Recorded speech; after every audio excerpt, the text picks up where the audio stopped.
Muy bien, pues entonces ahora explico la clase siguiente a la clase de Fray Luis de León. ¿Eh? Como dijimos, Fray Luis de León es representante de la llamada poesía ascética. Y hoy hablaremos de la literatura mística. Mm, Ascética y mística. Ascética es, esa ascética viene de ascensión, de subida, ¿no? De subida, de subir, ¿no? No de su vida, yogi venima, sino subida, ¿no? Que ascensión, subir. En el sentido de que el hombre, la persona, se niega a sí misma, se niega a sus caprichos, como se dice en terminología cristiana, se mortifica, se sacrifica para que Dios llene el alma. Ese es, digamos, lo propio de la estética. Entonces, la mística es la unión del alma con Dios. La unión del alma con Dios. Un alma que ya está vacía de sí misma, entonces Dios la llena, Dios se une a ese alma y digamos que se funden en uno. ¿Eh? Bien, esto es un tema como muy específico, quizá muy pocos lo han experimentado, pero como es uno de los, vamos a decir, una de los logros, digamos, de la humanidad, creo que es algo interesante, interesante para profundizar y para un poco asomarse a este mundo. Solamente nos podemos asomar a este aspecto tan específico y un poco extraño de la vida humana, pero como en literatura la mística ha producido obras literarias de un grandísimo valor, pues, pues vale la pena estudiarlo. ¿Eh? Bien, aunque la mística nos puede parecer una cosa un poquitín extraña. ¿Eh? Bien, hay que decir que literatura mística existía en la Edad Media antes del Renacimiento. Existía en Holanda, en Alemania, en Francia, en Italia. ¿Qué pasa? Que en España, en el siglo XVI, cobra una fuerza especial porque, recordamos la historia de España, España ha estado luchando por reconstruir su integridad territorial, también un deseo, digamos, de instaurar el catolicismo plenamente en España. Eh, Hemos visto a lo largo de algunos temas que, bueno, pues el mundo eclesial, pues había sacerdotes que no eran realmente como muy ejemplares. No digo que todos fueran poco ejemplares, sino que había sacerdotes ejemplares, sacerdotes que no parecen muy ejemplares. Recordemos el libro del Buen Amor, del arcipreste de Ita, un sacerdote, ¿no? Que siempre está buscando ahí sus amoríos, ¿no? O, por ejemplo, lo que estudiamos en la clase de El Lazarillo de Tormes, donde hay tantos personajes del mundo eclesiástico que son muy poco ejemplares. Pero lo cierto es que en la época, en el siglo XVI, hay una renovación espiritual muy importante en España porque hubo un personaje varios personajes muy importantes. Uno de ellos es el cardenal Cisneros, que, entre otras cosas, fundó la Universidad de Alcalá. Alcalá es una ciudad que está cerca de Madrid, donde nació Cervantes, y en esa universidad se fundó, en esa ciudad, en Alcalá, se fundó la Universidad de Alcalá, que por cierto, en latín es Complutensis, es Universitas Complutensis. Cuando resulta que en España la Universidad Complutense está en Madrid. ¿Por qué? Porque digamos que la Universidad Complutensis, es decir, la Universidad de Alcalá, se trasladó a Madrid con el nombre de Complutense. ¿Eh? Entonces, la Universidad de la Ciudad de Madrid, una de las dos, se llama, bueno, de las tres o de las cuatro, se llama Universidad Complutense, que es donde yo estudié. Pero propiamente Complutense significa de Alcalá, es el nombre latino de Alcalá. Entonces, tiempo después, ya en los años 80, me parece, se fundó otra vez la Universidad de Alcalá, pero el nombre de Complutense quedó en Madrid, digamos. Mira, un poco complejo. Quiero decir que el cardenal Cisneros fundó una de las universidades más importantes de España, que es la Universidad de Alcalá.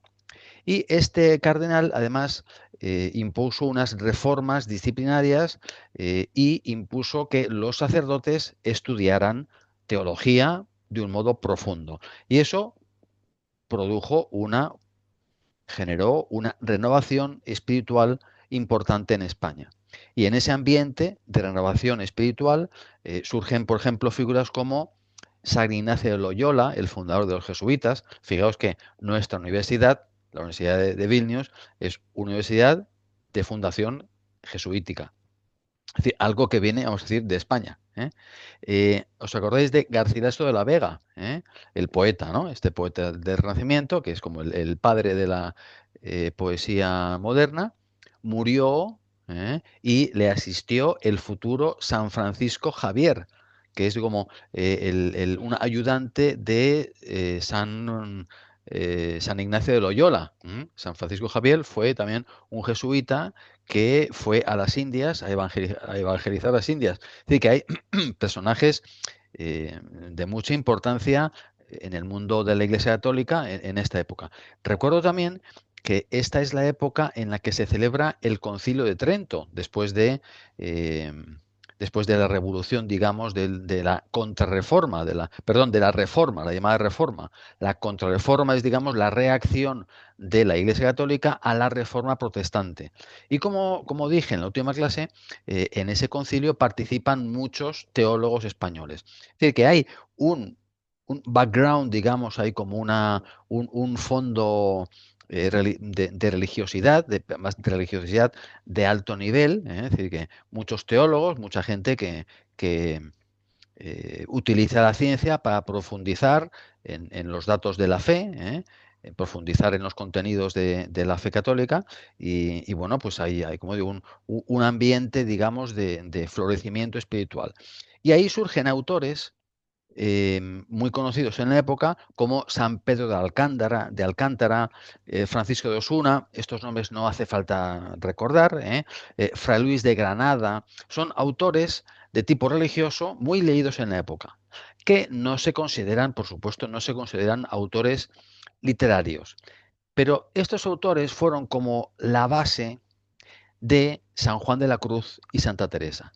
Santa Teresa y San Juan leyeron a estos autores y como San Juan de la Cruz y Santa Teresa fueron grandes místicos y se vieron en la obligación de explicar sus experiencias místicas, lo hacen de un modo literario, es decir, lo hacen sin querer hacer literatura, lo hacen de un modo que intenta ser claro, expresivo, que la gente normal que no sabe, que no experimenta la mística, lo pueda entender. Y por eso surge una literatura mística que sin intención, sin la intención, sin querer ser literatura, se convierte en literatura. ¿Por qué? Porque al querer explicar estos fenómenos místicos tan elevados, tienen que recurrir a recursos expresivos literarios, por ejemplo, metáforas, comparaciones, alegorías. Todo esto lo vamos a ver en las lecturas, ¿no? Antítesis, paradojas, es decir, que muchos recursos expresivos. Por cierto, se me olvidó decir, aunque esto yo lo escribo, antes de escuchar esta clase, por favor, el, leed los textos.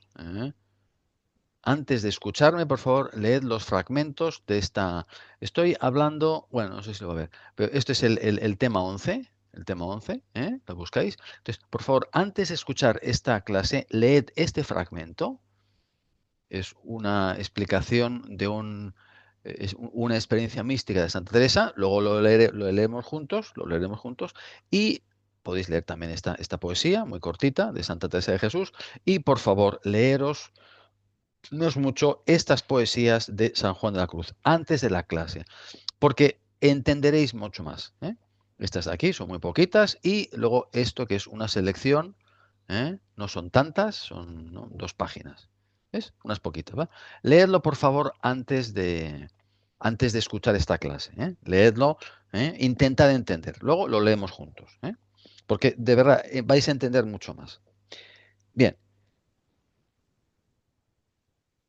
la poesía de San Juan de la Cruz es una poesía de una calidad literaria excepcional. Es un clásico junto con Garcilaso y Fray Luis de León, son los tres grandes poetas del Renacimiento. Porque así como Garcilaso, recordáis, ¿no? Que expresa el contenido, ese contenido de dolor, de melancolía, ese llanto porque el amante no ha conseguido el amor de la amada o porque llora la muerte de la amada, ¿no? ¿Eh? Lo expresa de una manera armónica, con un lenguaje sencillo, hombre, con cierta artificiosidad, si recordáis, porque se rompe a veces un poquitín la sintaxis, pero en general, si uno lo lee con calma, pues entiende cómo la sintaxis fluye a lo largo de las estrofas, ¿no? Y está expresado de un modo, pues eso, muy sereno, muy bello, muy equilibrado, muy armónico, ¿eh? Cuando vimos Fray Luis de León, pues Fray Luis de León también está expresando ese deseo de ascender a contemplar las verdades eternas desde el cielo, o ese deseo de llevar una vida tranquila, y también lo está expresando con unas estrofas más pequeñas, un poquitín más dinámicas y más ágiles que las estrofas de Garcilaso, y está expresando perfectamente esa idea con ese lenguaje también sencillo, aunque hay que esforzarse por entenderlo, Eh, y está uniendo perfectamente el contenido con la forma. Con San Juan de la Cruz esto se consigue de un modo superior, es decir, que lo que quiere transmitir San Juan de la Cruz es algo inmenso, algo inefable. Inefable significa que inefable, fablar es hablar, ¿no? Algo de lo que no se puede, algo que no se puede, es como decir, como es en lituano, eh, neapsacomas, ¿no? Neapsacomas. Tú no puedes describir la unión mística. Bueno, pues él lo hace con un lenguaje poético que te evoca esa unión mística, ¿eh? Y lo hace con un lenguaje poético utilizando palabras perfectamente comprensibles. Y que con él, por eso digo, con él se llega a la cumbre de la poesía. Y además, os voy a decir una cosa. eh, Hemos estado viendo muchas poesías de estas, pues eso, que el amante que aspira al amor de la amada y la amada es desdeñosa, la desprecia, ¿no? Lo hemos visto, lo comenté hablando de la poesía trovadoresca, la poesía petrarquista de Garcilaso es de este tipo, que eh, la mujer no acepta el amor del amante. En este caso se produce la unión del amante y la amante. En términos, en términos humanos. El sentido es totalmente místico, es totalmente religioso, pero se puede leer, si se quiere, se puede leer en lenguaje humano. Es decir, que por fin el amado y la amada se unen, alcanzan el amor y son plenamente felices en ese amor. Es decir, que por fin encontramos el amor cumplido, digamos, ¿no? Bien, entonces, hasta aquí la introducción a los autores místicos. Y vamos a empezar por Santa Teresa de Jesús. Me alegro muchísimo de que por fin hablemos de una autora. Santa Teresa de Jesús es una autora fantástica, fantástica, no que sea fantástica, que sea literatura fantástica, sino que es realmente un personaje muy importante en la historia de España, una autora muy querida, y que escribía muy bien. Este es San Juan de la Cruz, ¿dónde está Santa Teresa? Aquí está Santa Teresa, ¿no? Una figura excepcional del siglo XVI de la historia de España. ¿Veis? Nació en 1515, 1515, y murió en 1582. Entonces, esta mujer era una mujer muy culta, leyó mucho en su juventud, una mujer culta, leyó mucho. Leyó, por ejemplo, muchas novelas de caballerías que estaban, digamos, como condenadas por los moralistas y por tanta gente y por gente por letrados, es decir, por gente que leía. Estas son lecturas absurdas. A ella le gustaban mucho. Desde muy pronto sintió una vocación a la vida religiosa y entró en las Carmelitas. Y en esa época las carmelitas, descalzas, se llama así, ¿no? ¿no? Vasosos carmelites, ¿no?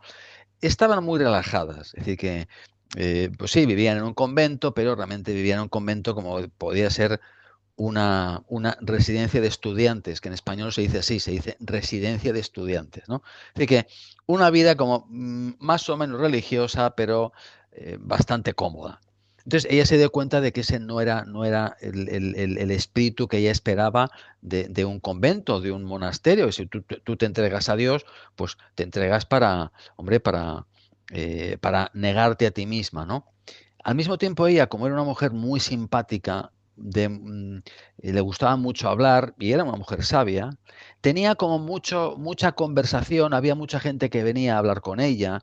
Entonces, una monja, un religioso, entra en religión, es decir, entra en un convento principalmente para hablar con Dios, para rezar con Dios, es su esposo, ¿no?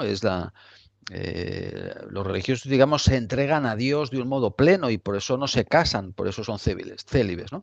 Entonces, ella veía que ese estar continuamente hablando con unos y con otros, tenía visitas, hablaba, la estaba como desviando, la estaba como despistando, ¿no? La estaba dispersando de lo que ella sentía que debería ser la vida religiosa. Entonces, empezó a tener algunas experiencias místicas en las que Jesús le hacía ver, oye, que este no es el camino que yo quiero para ti, yo quiero que tú te entregues a mí y que dedicas todo mi tiempo a mí y que hables conmigo. Entonces, bueno, pues empezó a tener, ya digo, unas experiencias místicas y a raíz de esas experiencias místicas, ella emprendió la reforma del Carmelo, es decir, la reforma de las carmelitas descalzas, para hacerlas mucho más estrictas, ¿eh? En conventos más pequeños, con una vida mucho más austera, sin visitas, con una pobreza absoluta, ¿eh? Yo tengo una amiga, digamos, carmelita, la he visto una vez en mi vida, ¿eh? Pero tenemos como correspondencia, por carta, ¿eh? Y bueno, pues conozco un poquitín la vida de estas monjas, es una vida de absoluta pobreza, o sea, no tienen dinero. Ellas viven de lo que les da la gente, ¿no? Y bueno, tiene un género de vida bastante difícil, ¿no? Bueno, pues eso es lo que Santa Teresa reformó, que fuera un tipo de vida pues más austera, ¿eh? De negación de sí mismo, de negación de los placeres. Tiene muchas cosas muy curiosas, de que los laicos o los seglares, los paseuliece, y como nosotros difícilmente entendemos, pero si es su vocación, oye, pues y son gente profundamente feliz. Tú ves fotos suyas y están siempre sonriendo, están felices estas mujeres, esta gente, ¿no? Bueno, pues repito que Santa Teresa emprendió toda esa reforma del Carmelo, con una oposición absoluta de la gente que no quería reformarse, ¿eh? Pero a lo que voy un poco al tema, ¿no? Esta mujer tenía muchas experiencias místicas y en esa época había cierta reserva porque se pensaba que esas experiencias místicas podían estar causadas por locura, ¿no? Por algún tipo de alucinación. Entonces, hombre, Santa Teresa hablaba con sacerdotes letrados, es decir, con gente que tenía buena formación. Entonces, estos sacerdotes le dijeron, usted por favor escriba sus experiencias, escriba su vida y escriba sus experiencias. Entonces, Santa Teresa de Jesús, por obediencia, escribió su vida, donde contaba también sus experiencias místicas, ¿eh? Y entonces, claro, para poder expresar su vida o esas experiencias, tenía que recurrir a imágenes y por eso su lengua es una lengua muy viva. ¿Eh? Es decir, porque utiliza imágenes, por ejemplo, la fuente, luego veremos algunos ejemplos, ¿no? Es decir, que, repito, era una mujer culta, tenía muchas lecturas, ¿eh? Tenía mucha facilidad de palabra, ¿eh? Y por las noches, robando horas al sueño, tenía que escribir lo que le mandaban los llamados confesores, la gente con la que ella hablaba de sus experiencias. Porque los confesores o letrados, tenían que calibrar, tenían que analizar si esas experiencias eran reales, si eran realmente místicas o estaba loca, ¿eh? Porque había casos también de gente que estaba loca, ¿eh? O que podía ser una manifestación del demonio, podía ser una posesión diabólica, ¿no? ¿Mm? Entonces, realmente esta mujer, ya digo, por las noches escribía. Hay que decir, yo he leído mucho, he leído su vida, el libro de su vida, lo tengo aquí en casa. Y hay que decir que hay pasajes muy oscuros porque ella no repasaba, escribía por la noche cuando estaba cansada y luego no repasaba lo que escribía, ¿no? Entonces, hay pasajes, hay lugares que son difíciles de entender.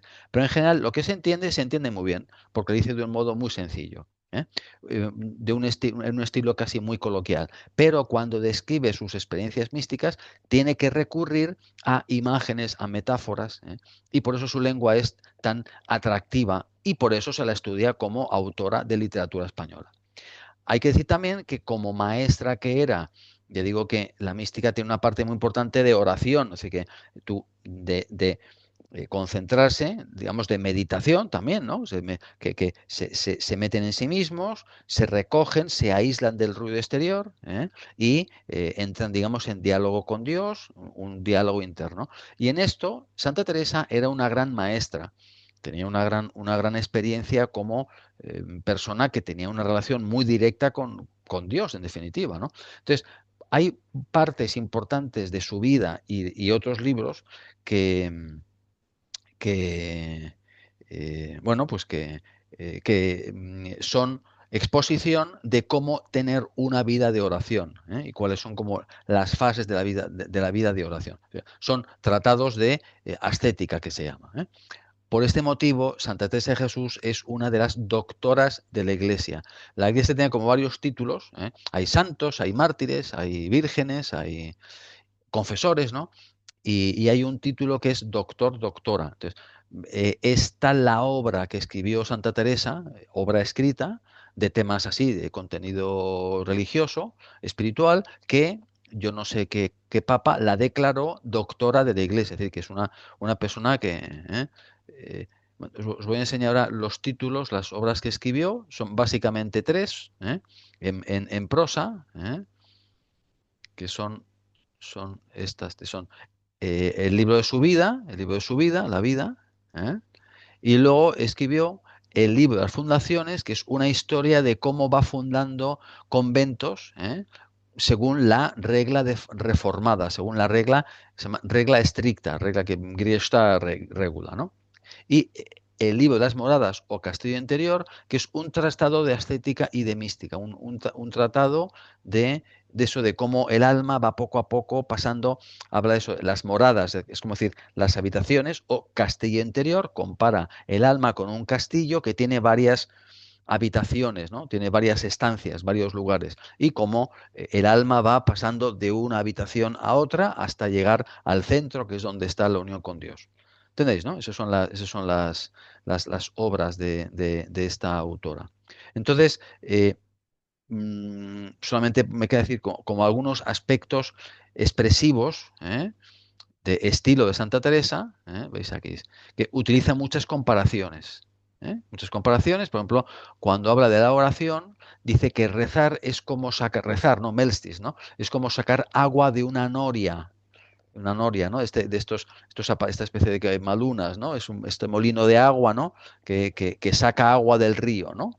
Es una cosa que hay que hacerlo poco a poco. Para empezar, si uno quiere rezar, pues tiene que aislarse, tiene que vivir en el silencio, ¿no? Y luego, claro, cuando uno se mete en el silencio, en la cabeza tiene miles de cosas, hay que vaciar la cabeza de cosas, ¿no? Es un proceso, ¿no? El proceso de la unión del alma con Dios, ¿no? ¿Eh? Pues ella utiliza esa comparación, la comparación ¿eh? de la vida interior como de un sacar molino de una noria, de un molino de agua, ¿no? Utiliza muchas paradojas. Por ejemplo, una frase típica de una paradoja es vivo sin vivir en mí, que muero porque no muero. Es una paradoja, ¿no? Muero porque no muero. Es decir, que nuestra vida es una vida, ¿no? ¿Recordáis otra vez Jorge Manrique, ¿no? Que nuestra vida es camino a otra vida. La muerte es el paso a la vida. Por eso es una paradoja. Es decir, que vivimos para morir y morimos para vivir, ¿no? Vivimos hacia la muerte, pero la muerte a su vez es la puerta hacia la vida eterna, ¿no? Esto es una paradoja, ¿eh? Bien. Y el oxímoron es cuando se utilizan, vamos a ver, tengo aquí unos ejemplos de oxímoron. Oxímoron es esto. Un segundito que a lo mejor no se ve. Tengo que compartir la pantalla y no solamente un documento. Un segundito. El oxímoron es, aquí, ¿eh? Es cuando se unen sintácticamente dos palabras con sentido contrario. Por ejemplo, fuego helado. No, como decir, ¿no? Fuego helado, ¿no? ¿Cómo puede ser fuego helado, no? O noche luminosa, la noche es oscura, pues luminosa es no actis, ¿no? O muerte vivificante. Esto es un oxímoron. ¿Mm? Bueno, pues en sus escritos, especialmente cuando describe esa experiencia mística, Santa Teresa utiliza estos términos, ¿no? ¿Eh? Un segundito, si lo encuentro. Aquí, ¿no?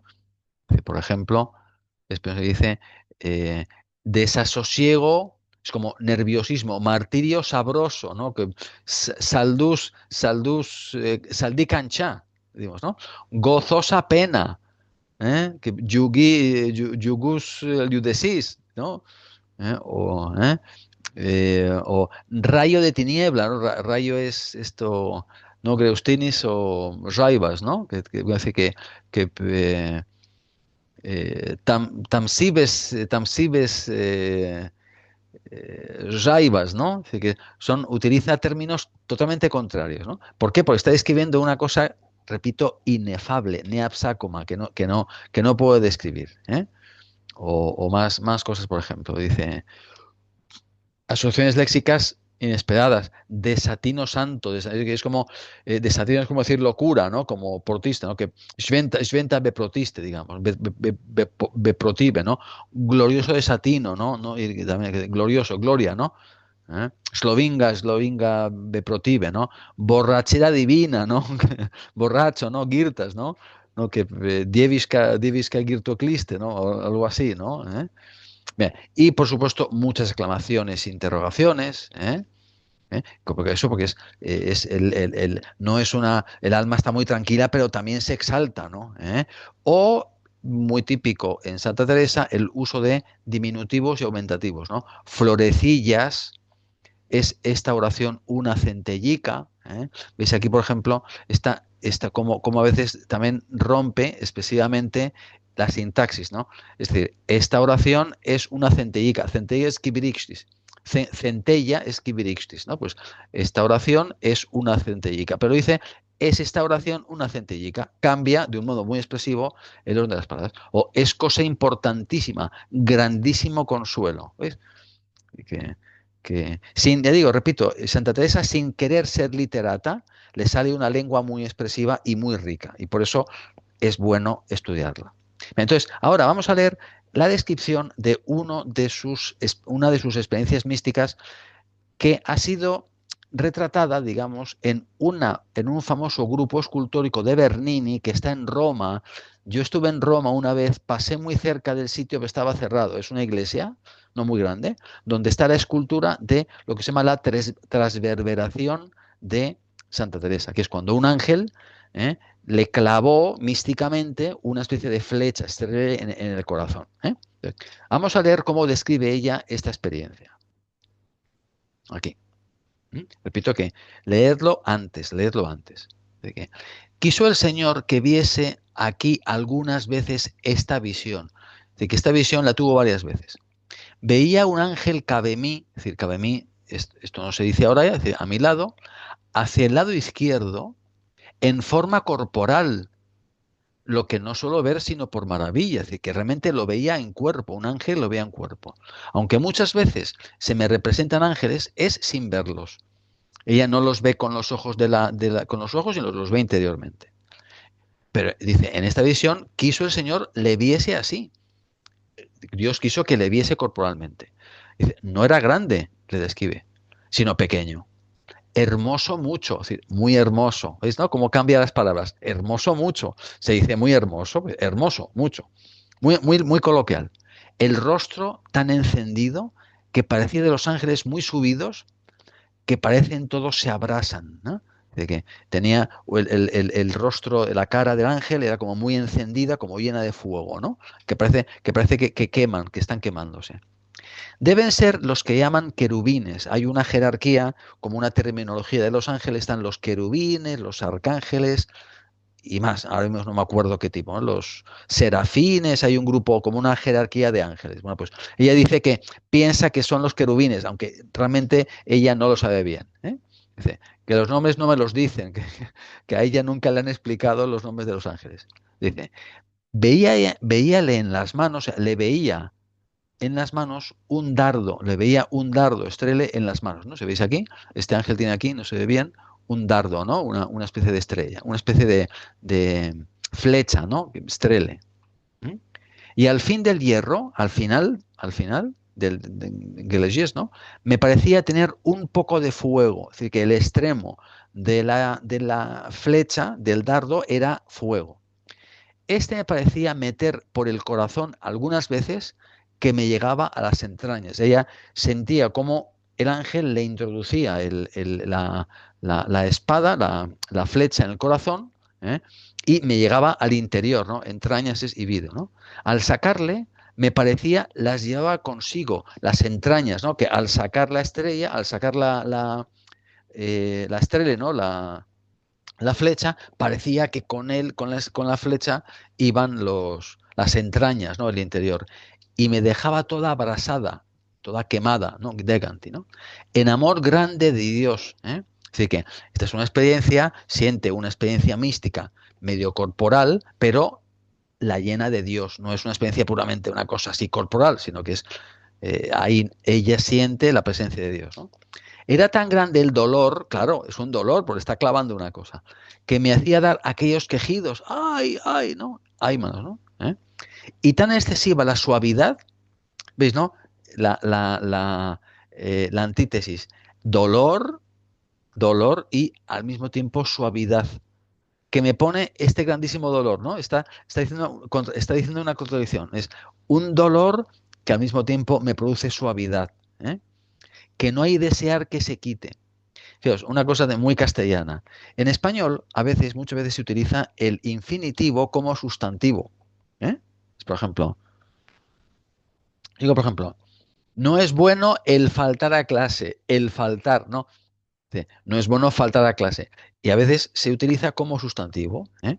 Es decir, no hay desear, fijaos, se dice, no hay deseo, no hay tiempo, no hay luz, ¿no? Pues no hay desear. Se utiliza desear como sustantivo. Esto es muy, muy, muy castellano. No hay desear que se quite, significa que no se va el deseo, ¿no? Estás deseando que se produzca ese efecto, ¿no? Esa experiencia. Ni se contenta el alma con menos que Dios. ¿Eh? Así que el alma está plenamente identificada con Dios y no quiere más, no hay nada más que la contente, que la alegre, ¿no? Y ahora explica, no es dolor corporal sino espiritual. Es un tipo de dolor espiritual, aunque no deja de participar el cuerpo algo.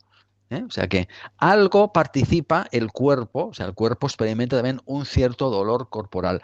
Y aún harto, aquí se contradice, no deja de participar el cuerpo algo, es decir, un poco, y aún harto, mucho. Harto en época significaba mucho. ¿Eh? Harto significa mucho en esta época. ¿Eh? Es un requiebro tan suave, un meiles pocalvis, ¿eh? Que pasa entre el alma y Dios, ¿no? Lo que vamos a hablar después con San Juan de la Cruz, ¿no? El encuentro del alma y Dios, que suplico yo a su bondad. Su bondad es la persona a la que escribe, porque repito que Santa Teresa, cuando escribe sus textos, lo escribe pensando en que los confesores lo van a leer. Ella lo escribe no porque no porque ella quiera, sino porque los confesores dicen, escriba usted sus experiencias. Entonces, lo escribe y a veces se dirige a lo que se llama narratario.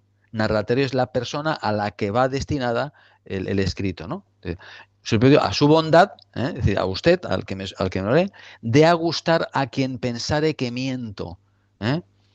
Que yo le pido a Dios que permita a otras personas experimentar lo que yo pienso para que no piense que yo miento. ¿Eh? Que ella dice, ojalá Dios permita que otras personas experimenten lo que yo experimento para que vean que no miento. ¿Está claro? ¿Veis, no? una descripción muy breve, pero muy, digo, muy expresiva, ¿no? Y como utiliza esa contradicción, ¿no? Ese dolor tan suave, ¿no? Ese dolor y lo dice, es un dolor espiritual, pero el cuerpo participa poco, bueno, a veces mucho, ¿ves, no? Quiere explicar una cosa tan inefable que muchas veces se contradice. ¿Está claro? Bien. Y una cosa más, vamos a ver una pequeña poesía, porque también Santa Teresa escribió algunas poesías, por supuesto, no tienen tanta calidad como las poesías de San Juan de la Cruz, pero bueno, eran poesías como facilillas para, así ligeritas, para que las monjas lo cantaran a veces, porque estas poesías, como dije yo, especialmente los octosílabos, son fáciles de cantar. Como digo, en aquella época había mucha canción, había mucho pop, mucha música pop, es decir, que había mucha canción que tenía como base octosílabos. También he dicho que un tipo de género, un tipo de poesía era la glosa. La glosa era una poesía muy breve, y luego una poesía más extensa que utiliza los versos de esa poesía breve. Vamos a leer aquí esta de aquí, una poesía. ¿eh? Esto es una poesía que existía ya en español, es vivo sin vivir en mí, y de tal manera espero, variante, y tan alta vida espero, es decir, que tiquio si tokio augusto venimo, o que vives, ¿no? Que muero porque no muero, ¿no? Que miristu del toca miristu. Entonces, ahora, repito, vivo sin vivir en mí, ¿no? Y tan alta vida espero, y de tal manera espero, no, que espero en que lauquio, arbaticiosi, que muero porque no muero. ¿eh?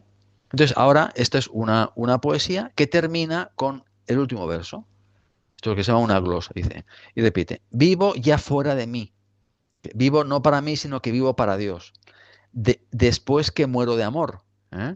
Cuando muero por amor, digamos, mi alma se une a Dios. Porque vivo en el Señor, lo explica, ¿no? Muero, pero vivo en el Señor. Que me quiso para sí. Que es el Señor el que quiere mi alma. No, no solamente que yo subo a Dios, sino que es el mismo Señor el que me quiere a mí. Que no es solamente que yo amo a Dios, es que Dios me ama a mí, ¿no? Cuando el corazón le di, le entregué mi corazón, ¿no? Te doy mi corazón, puse en él este letrero, esta Ishkaba, que muero porque no muero. ¿Veis, no? Una poesía muy sencillita, ¿eh? Y que expresa lo mismo, expresa esa unión del alma con Dios. ¿De acuerdo? Bueno, pues hasta aquí Santa Teresa de Jesús y ahora vamos con San Juan de la Cruz. ¿De acuerdo? Bien, entonces ahora explico a San Juan de la Cruz. San Juan de la Cruz es el siguiente, el otro autor, continúa aquí, San Juan de la Cruz, ¿veis, no? Bien. Y repito, antes de escuchar esta magnífica clase, por favor, leeros los fragmentos, leeros los fragmentos. Esto sí que es poesía. Vais a ver que son liras, igual que las de Fray Luis de León. Liras, son poesías en liras. Bien. San Juan de la Cruz es un poco posterior a Santa Teresa, por supuesto se conocieron.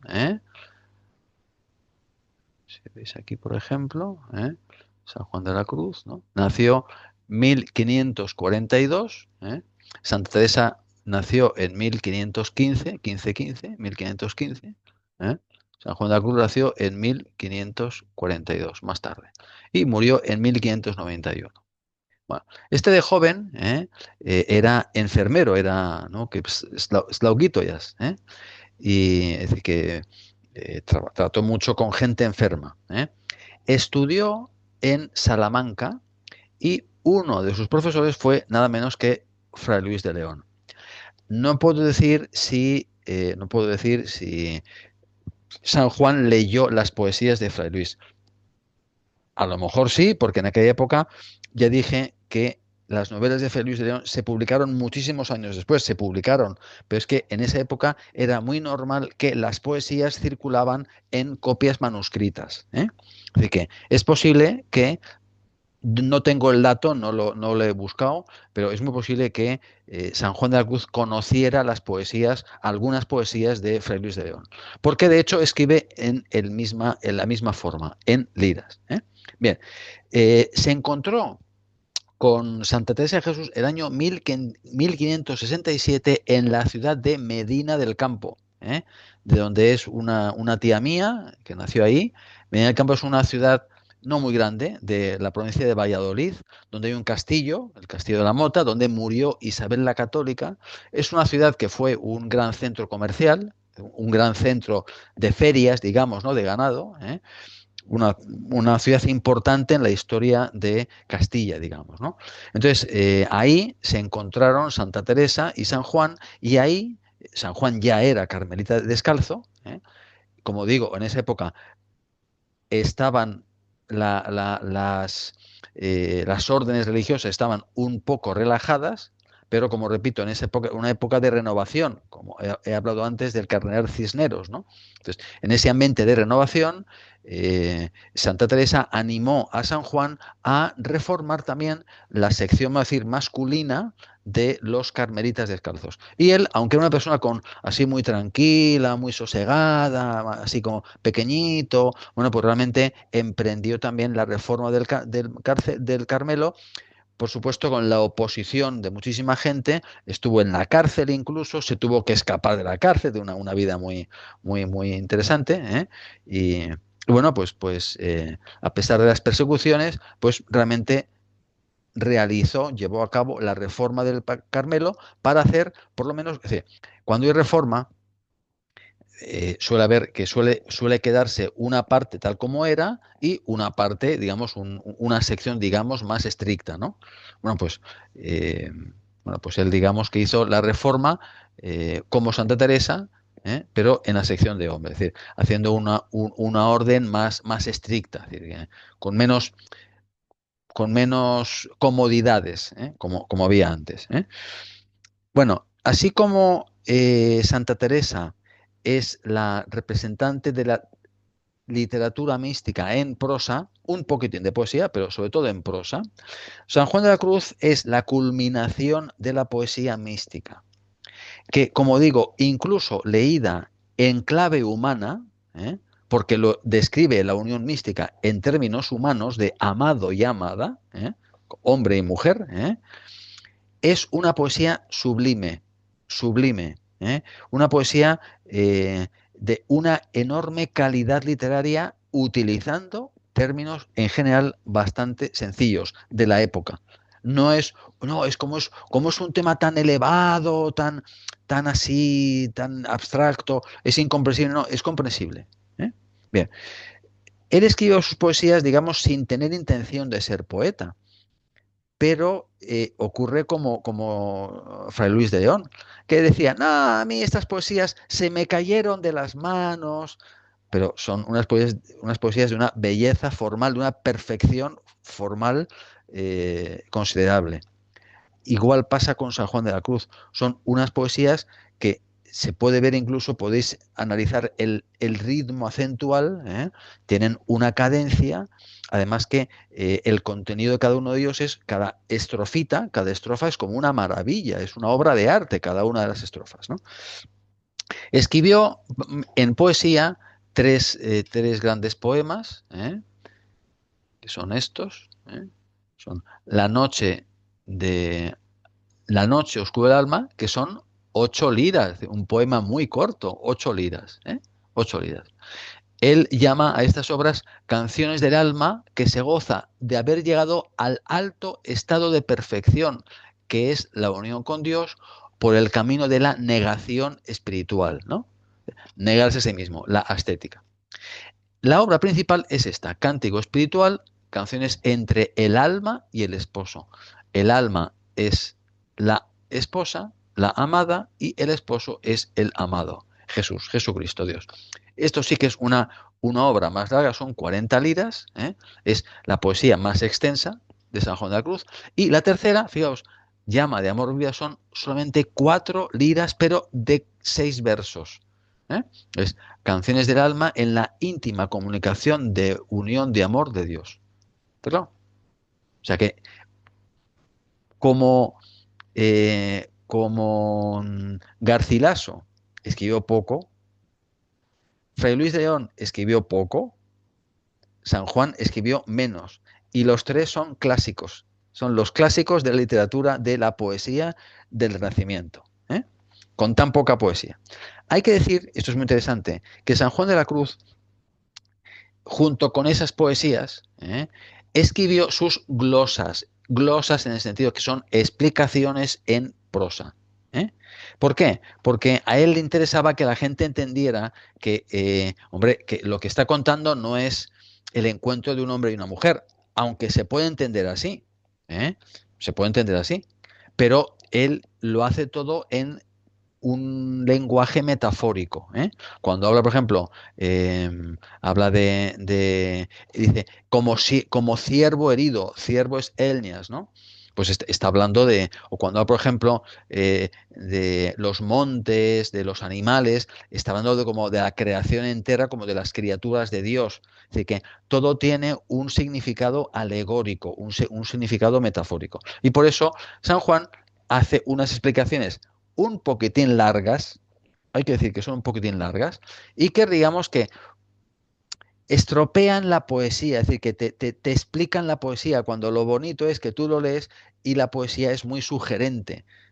¿Eh? La poesía, como dijimos, es un género donde la lengua está más concentrada, entonces es muy sugerente. Cuando tú dices pocas cosas, se puede interpretar esas cosas de muchas maneras. ¿Eh? Y repito que aunque San Juan de la Cruz se preocupa porque cuando escribe esas glosas, esas explicaciones, lo escribe para que sus lectores lo entiendan en el sentido que él lo quiere dar, esas poesías tienen un valor, vamos a decir, literario inmenso. ¿Entendéis? Que yo, por ejemplo, he leído, yo pues, he leído esos comentarios y bueno, realmente pues sí, te dan la explicación mística, te dan la explicación, pero la poesía queda como una obra literaria de primera calidad. Bien, una cosa que hay que entender, y voy a explicar ahora, esto va a ser muy rápido, la explicación muy rápida, lo interesante va a ser la lectura. El contexto, vamos a decir, el contexto doctrinal. Hay que entender que en este mundo de la mística se habla de tres vías o etapas de la vida espiritual hacia la unión con Dios. Eso es una cosa, pertenece a ese mundo, como he dicho al principio, ¿no? Existía una literatura muy amplia de tipo espiritual, hablaba de eso, de la oración, cómo hacer oración. Repito, eran obras que San Juan y Santa Teresa leyeron y asimilaron muy bien, y luego ellos, digamos, lo asimilan también, que luego lo transmiten con sus propias palabras, ¿no? Pero en toda esa literatura hay como un contexto, una especie de doctrina, se llaman las tres vías, tres etapas o vías de el camino del alma en unión con Dios, que es la vida purgativa, vía purgativa, que es el momento en el que el alma, la persona humana, digamos, se niega a sí misma, es la vía purgativa, que la persona abandona sus comodidades y deseos mundanos, hace sacrificios, se entrega a sí mismo, se encierra dentro de sí mismo, es decir, que se aísla del ruido, el mundanal ruido, ¿no? El mundanal ruido se mete en el convento o se mete en su habitación, se aísla del ruido, no nada de música, cha, cha, cha, cha, cha, sino silencio. Luego está, y también el esfuerzo por adquirir virtudes, digamos, ¿no? Olives. Segunda fase es la llamada la vía iluminativa, en la que el alma recibe la invitación de Dios a seguirle. ¿Eh? Y entonces es como eso que es la respuesta de Dios. Dios le responde, dice, muy bien, ven a mí. ¿Eh? Pero todavía tiene mucho espacio por recorrer. Porque tiene que luchar contra sus propias malas inclinaciones, hay muchas dudas, lo que se llama la noche oscura del alma, en la que el alma duda, ¿no? Si realmente estoy en el buen camino, o muchas veces ocurre que en ese camino espiritual pues Dios no da ninguna respuesta y parece que Dios está callado. Entonces es el alma el que intenta buscar a Dios y Dios no le responde, pero que en realidad es Dios que le está haciendo como una prueba para ver bueno, si realmente es tan grande su amor que a pesar de que Dios no le responde, ese alma sigue aspirando a Dios, ¿no? Esa es la vía, la vía iluminativa, ¿no? Y ya por fin, la tercera vía es la vía unitiva, que es en la que, digamos, Dios se une al alma y el alma se une a Dios. Es un momento, digamos, de, no, lo que se llama el éxtasis, ¿no? El éxtasis, ¿eh? Cuando ya el, ¿no? El alma y Dios se encuentran, ¿no? Entonces, todo esto lo cuenta San Juan en poesía y lo vamos a ver. Vamos a ver algunos fragmentos, no vamos a leer todo, ¿eh? Pero vamos a ver algunos fragmentos. Yo digo que este es el contenido, nosotros como siempre buscamos la expresión literaria, que es nuestra asignatura, ¿no? Pero en este caso digo que, como en toda la literatura, estamos buscando, o el autor tiene que encontrar la perfecta unión entre la expresión y el contenido, entre la forma y el fondo, ¿eh? Bien, eh, anticipamos algunos aspectos formales, ¿no? Algunos aspectos del estilo pues el estilo, ¿no? La poesía es más sencilla que Garcilaso todavía, ¿eh? ¿No? Como Fray Luis usa la lira, ¿eh? La lira, ¿no? Recordáis que es una combinación de heptasílabos y endecasílabos. Endecasílabos, con un ritmo también determinado. Y que esto le confiere ligereza al poema, que se hace, el poema se hace ligero, ¿no? Especialmente cada estrofa tiene su propia cadencia.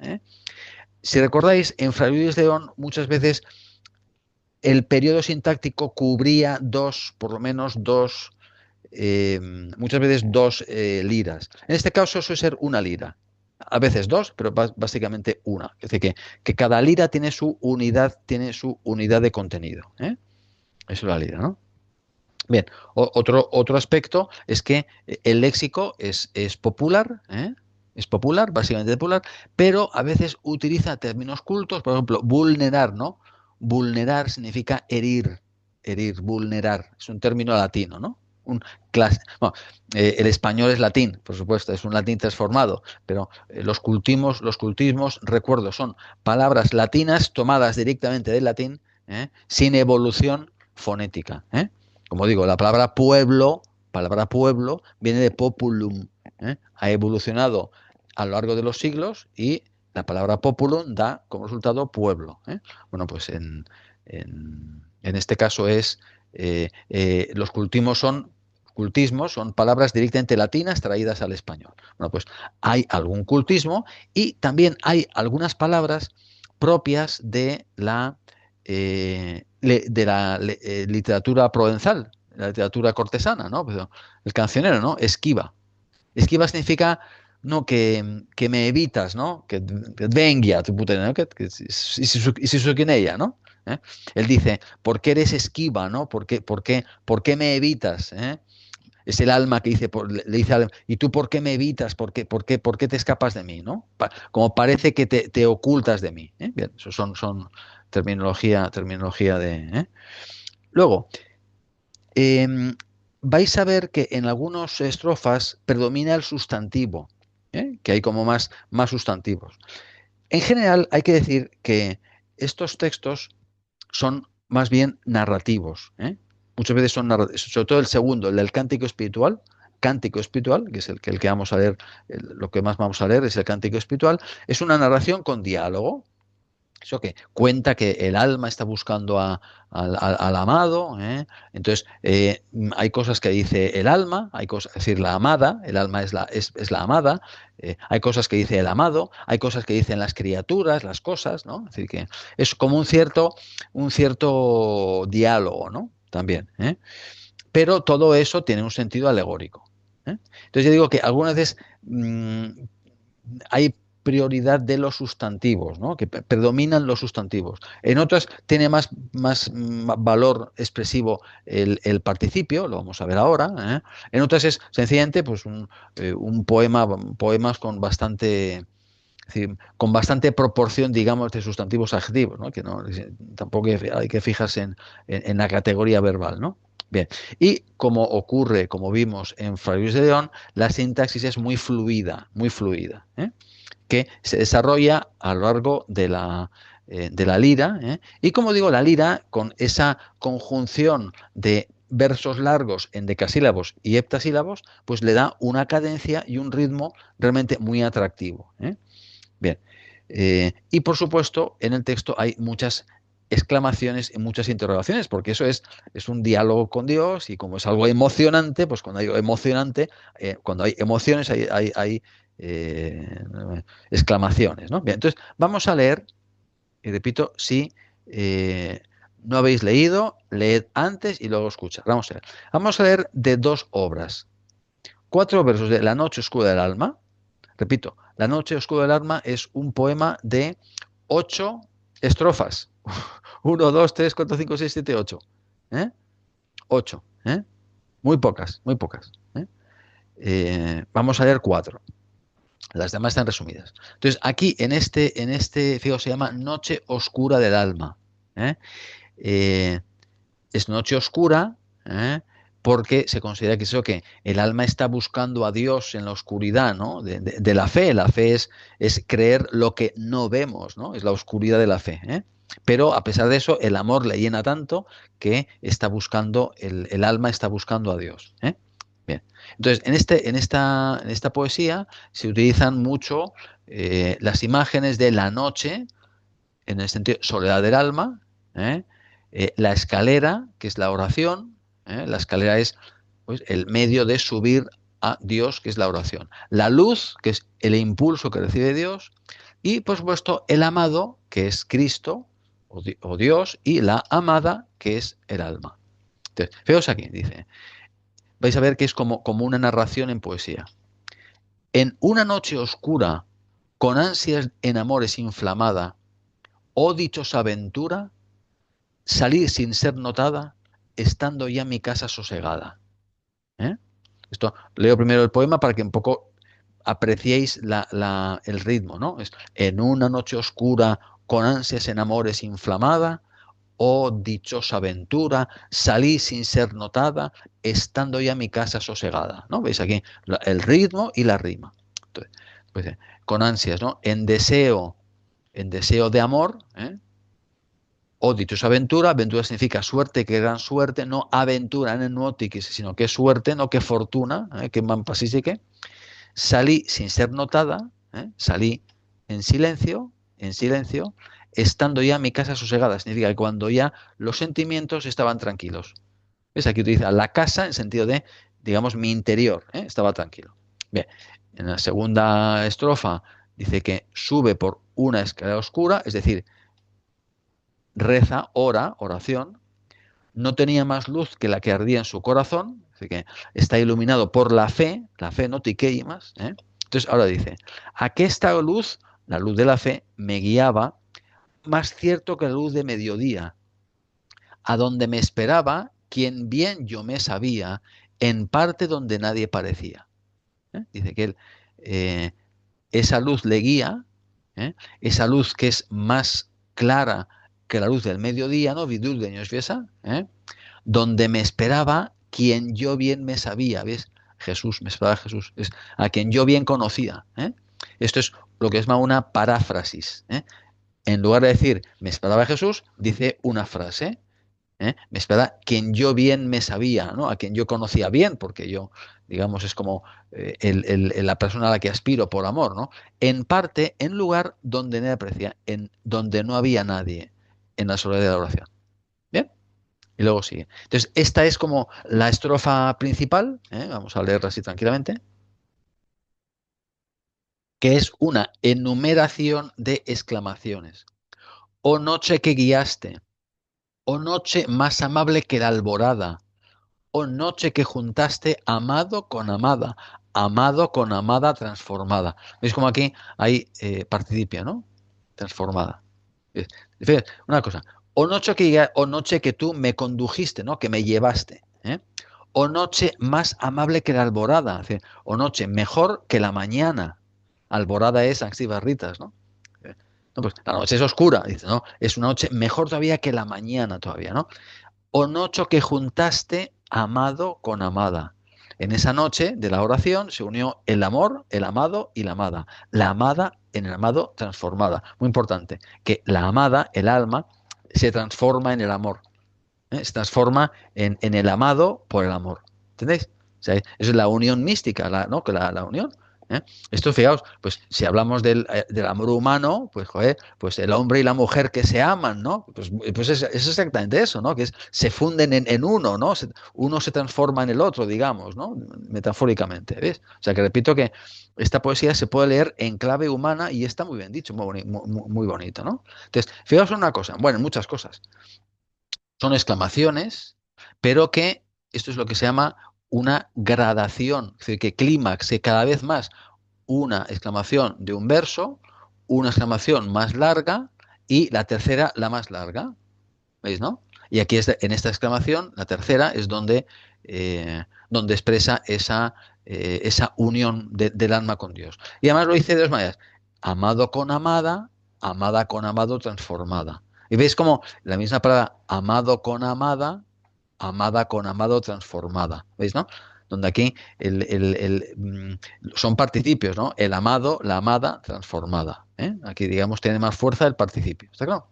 Bien, estos son Dios, poesía sublime, eso es repito, es un tipo de poesía. ¿Eh? Y luego dice, él estaba escondido en mi pecho, y habla de esa, ¿no? Que como Jesús, digamos, se apoya en mi pecho, ¿no? Poner la cabeza en su pecho, ¿no? Y el aire que respiraba suspendía los sentidos, ¿eh? Se encontraba en el éxtasis, ¿eh? Y entonces aquí al final dice, quedéme y olvidéme, me quedé y me olvidé. Lo leo primero, luego ¿eh? Quedéme y olvidéme, el rostro recliné sobre el amado, cesó todo y dejéme, dejando mi cuidado entre azucenas olvidado. ¿Ves, no? O sea que me quedé con él, con Jesús, y me olvidé de todo. El rostro, mi cara, mi cabeza, recliné sobre el amado, ¿no? Que puse la cabeza sobre el pecho del amado. Cesó todo, todo paró, ¿no? Cuando es el amor, todo se para, ¿eh? Y dejéme dejando mi cuidado.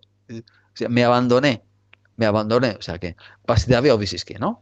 Dejando mi cuidado, recuerdo que en español cuidado significaba preocupación.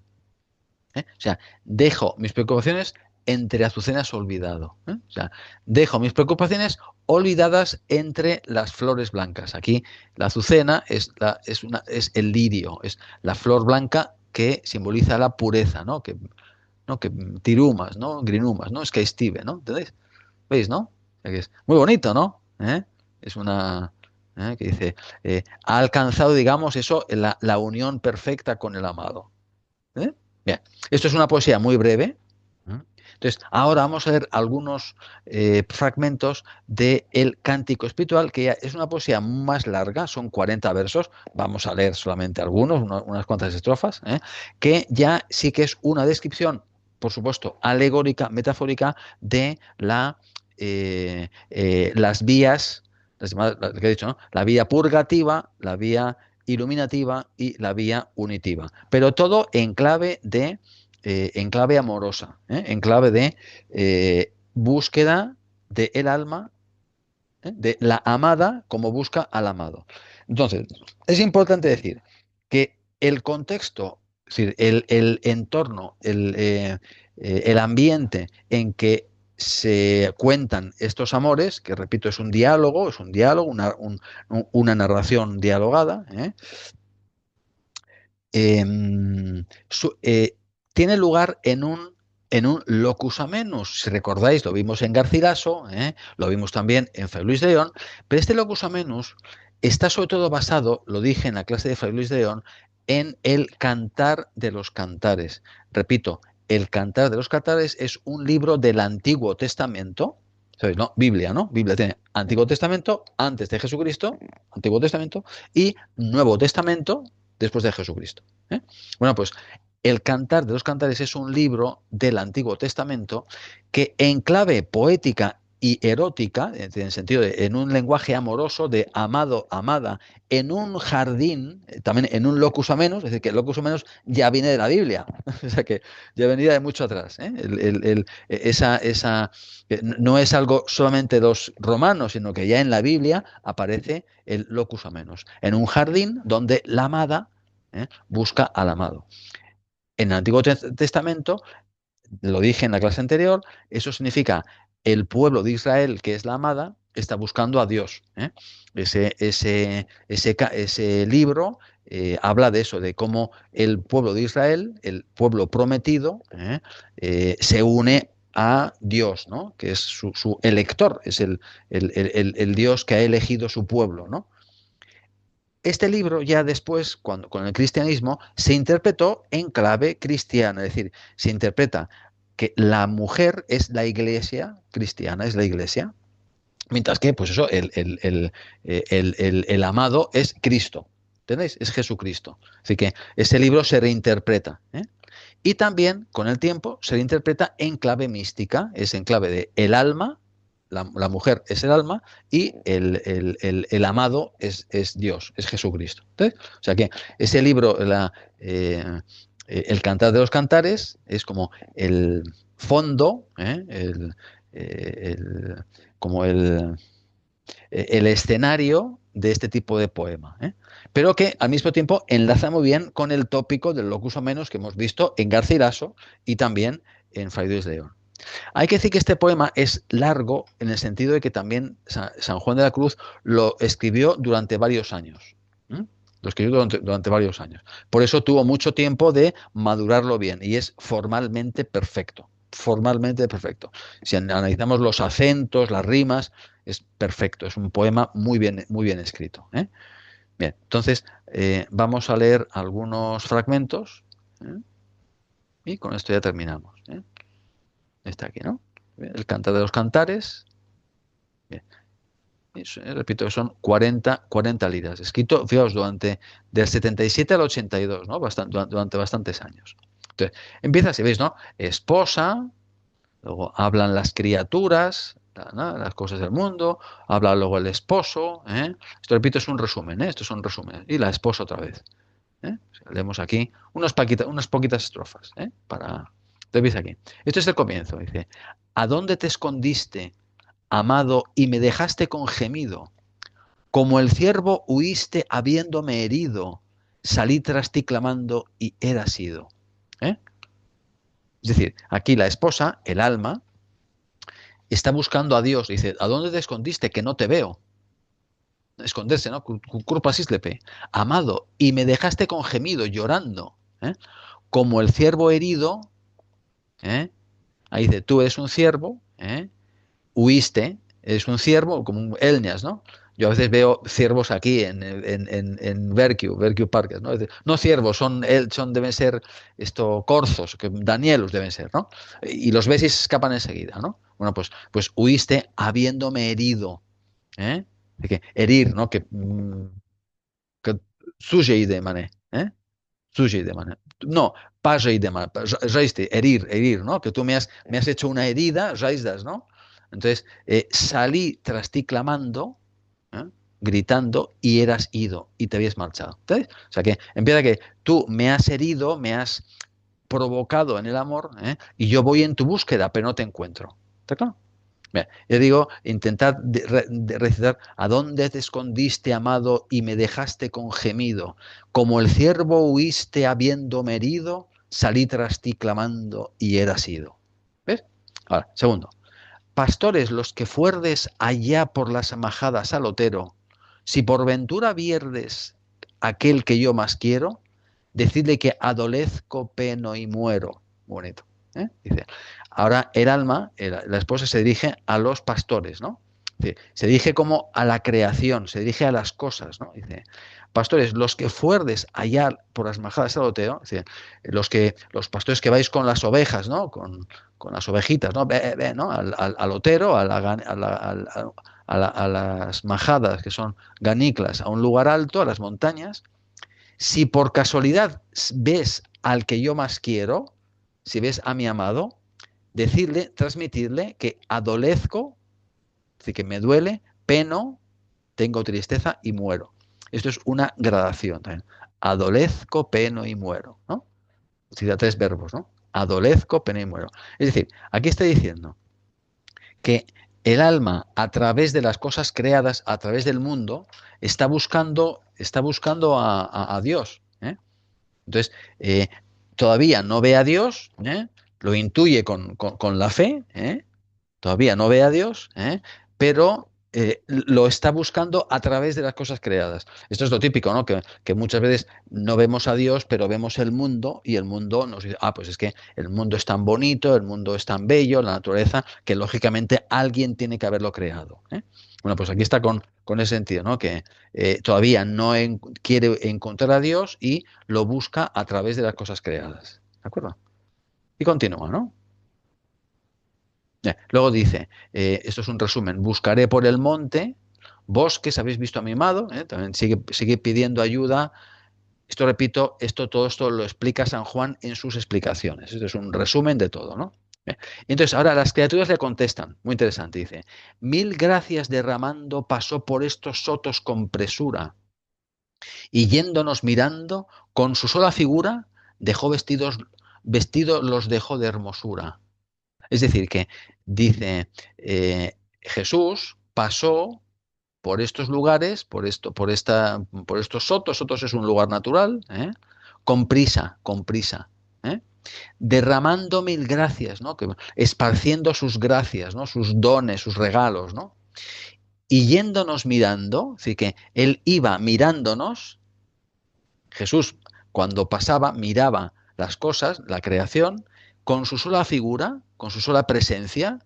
Jesús con su presencia, vestidos los dejó de hermosura, es decir, que dejó todas las cosas llenas de hermosura, ¿no? Que Dios cuando pasa por la naturaleza la deja bella, ¿no? Llena de cosas bellas, ¿no? Las flores, los árboles, las montañas, ¿no? Así que aquí está diciendo que la creación está hablando del mismo Dios, ¿está claro? Está hablando del Creador, ¿no? La creación habla del Creador, ¿eh? Bueno, bien. Y luego otro resumen, ¿eh? Eh, Dice, la esposa dice, todo me habla de Dios, pero por mucho que busco no lo encuentro. ¿Veis, no? O sea que, te repito, estamos aquí como he dicho antes, en la vía purgativa, ¿no? Que el alma está buscando a Dios, ¿no? Estamos todavía aquí, ¿eh? Abandona eso y está buscando a Dios, hace sacrificios, se niega a sí mismo, pero todavía no ve ningún resultado, ¿eh? Pido que el alma está buscando a Dios, ¿eh? Y todavía no siente como ninguna respuesta por parte de Dios. Entonces, ahora la amada, la esposa, habla a una fuente. Dice, oh cristalina fuente, si en, estos, si en esos tus semblantes plateados formases de repente los ojos deseados que tengo en mis entrañas dibujados. Aquí no termina la frase, pero dice, oh fuente, ¿no? Se encuentra una fuente, dice, como un agua, ¿no? Dice, si tú pudieras representar en el agua los ojos que yo tanto deseo, o sea que se dirige al agua, dice, ¿no? Dice, o si en la superficie de la fuente se formara ahora los ojos de mi amado que tengo dibujados en mi alma, ¿eh? No continúa, oh, qué bien sería, qué bien estaría, no sería, qué bien estaría si la fuente me representara, formara los ojos de mi amado. Está claro, ¿no? Es una poesía muy amorosa, ¿veis? ¿No? Muy erótica, ¿no? De deseo de unión, ¿eh? Y otro resumen. La amada ha visto al amado, por fin le ve, ¿eh? Pero este le dice que todavía es pronto para la unión, ¿eh? Hay como un primer encuentro, aquí hemos llegado ya a la vía. Hemos llegado aquí a la vía iluminativa, que ya se encuentra con Dios, pero todavía no llega a la unión, ¿eh? Así que se encuentra con Él, pero dice que todavía no es hora. Dice que todavía es pronto para la unión. El amado prepara un lugar para recibir a la amada. Entonces, ahora aquí es la parte ya de Jesús, digamos, ¿no? El esposo. Entonces, el esposo ahora se dirige a la creación, se dirige a los animales y les dice, ¿ves? Aquí es donde predomina el sustantivo. A las aves ligeras, leones, ciervos, gamos saltadores, montes, valles, riberas, aguas, aires, ardores y miedos de las noches veladores. Él se dirige a todo esto. Dice, por las amenas liras y canto de serenas os conjuro que cesen vuestras iras y no toquéis al muro porque la esmosa duerma más seguro. Entonces, lo siguiente. Aquí, el esposo habla a los animales, a las aves, los leones, ¿no? Liutei, ciervos, elne, gamo, gamo es otro tipo, es como un tipo también de elnias, tío, no sé cómo es, ¿no? Como algo así como briedis, no es como briedis, pero no es briedis, ¿eh? Montes, valles, riberas, riberas es esto, en río, ¿no? Las orillas, ¿no? Que upes crante, ¿no? Agua, aire, el fuego, los ardores, el fuego, y miedos de las noches veladores, ¿eh? Y les dice, por las amenas liras y canto de serenas os conjuro, ¿eh? Os obligo, ¿eh? Os obligo a que cesen vuestras iras, de que no hagáis ruido, no molestéis. Ira es que pictis, ¿no? Dice a los animales, estados tranquilos. Y no toquéis el muro, vamos a ver, el muro se refiere que muras, ¿no? Siena habla de como un jardín con muro, ¿eh? Donde se van a encontrar el amado y la amada, porque dice, porque la esposa duerma más seguro, ¿eh? Así que está diciendo a los animales, a la creación, que no moleste. Ahora, tú no molestes, no hagas ruido, el mundo, los ruidos, las preocupaciones, ¿no?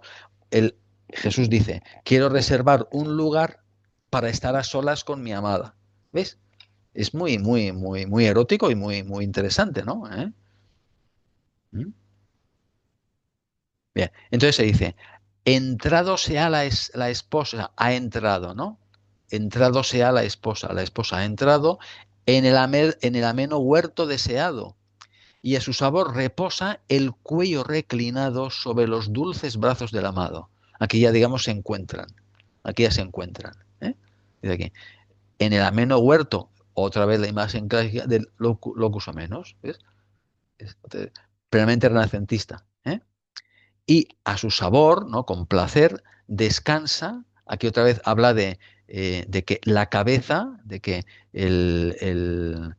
¿no? Que la amada está como ¿no? en la cabeza de la amada está en los brazos del amado. ¿Ves? Una imagen amorosa. ¿Verdad?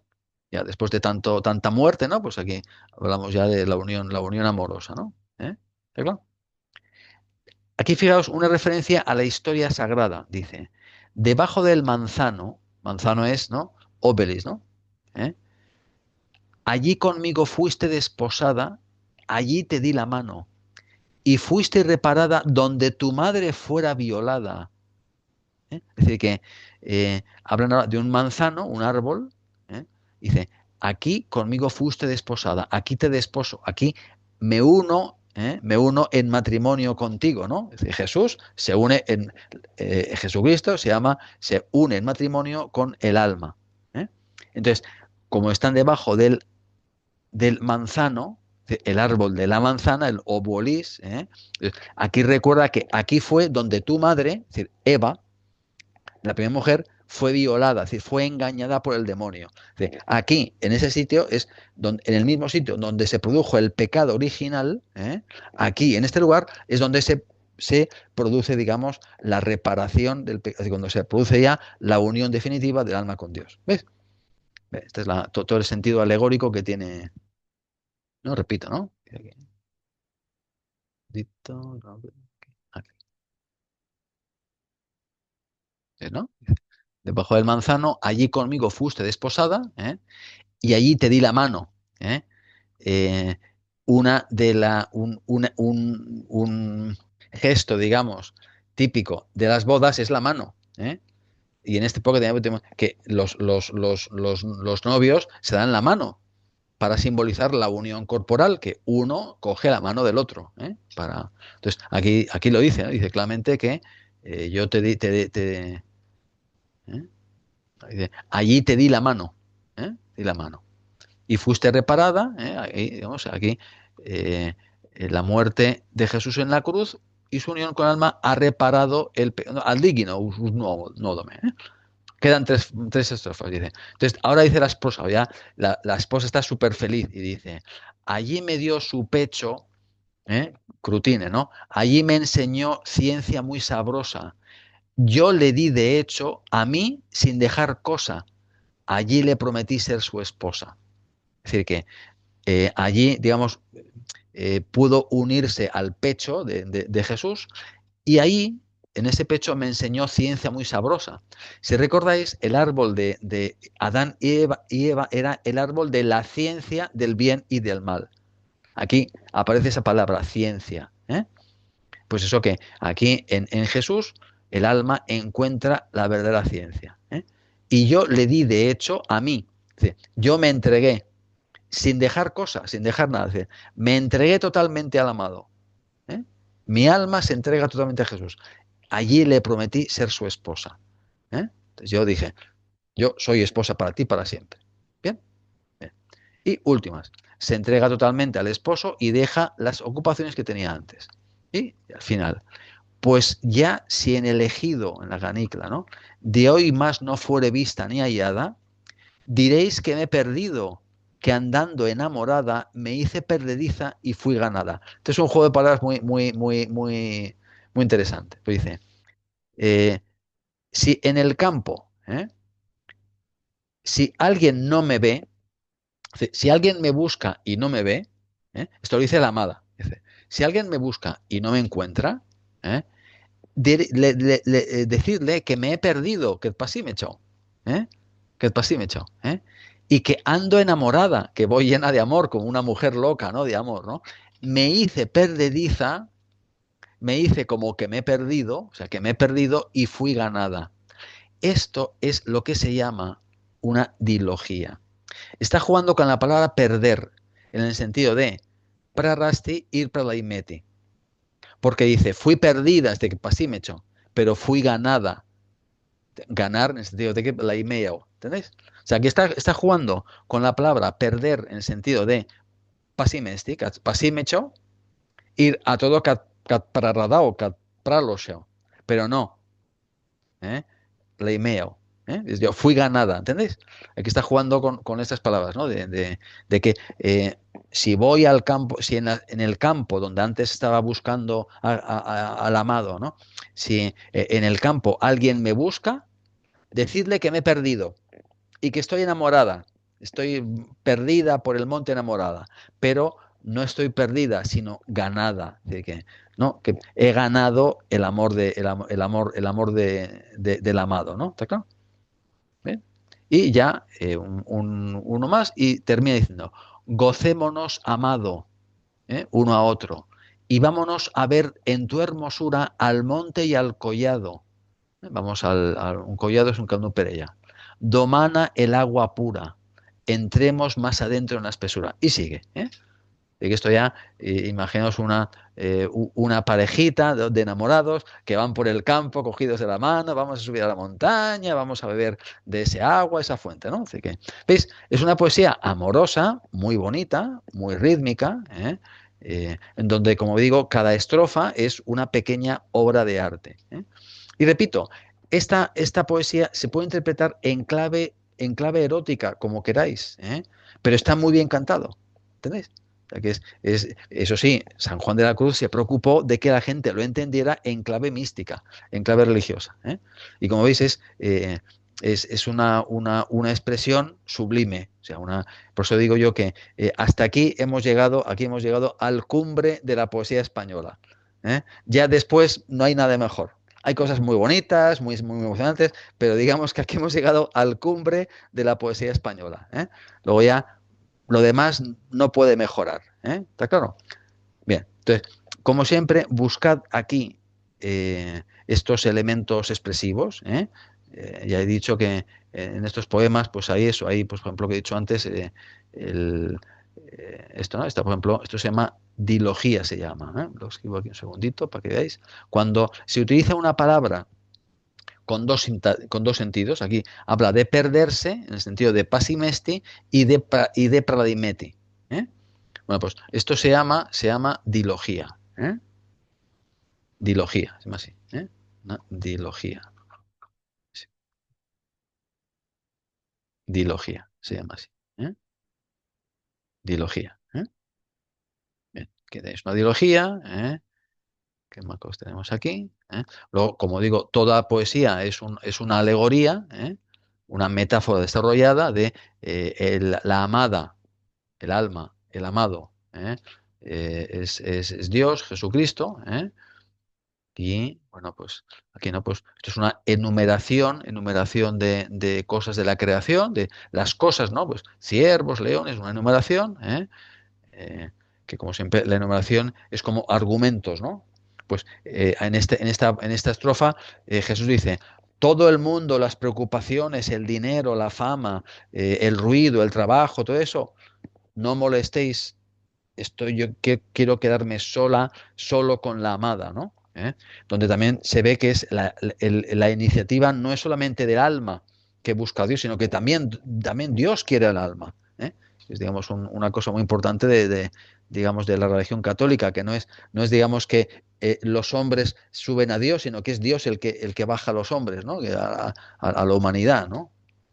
Bien, creo que hemos leído bastante, y tenéis bastante material para, como digo, ver lo propio de cada autor. ¿Eh? Bien, pues entonces la siguiente clase será presencial, y gracias por escuchar. Y el siguiente tema será Cervantes. ¿De acuerdo? Bueno, pues hasta luego entonces.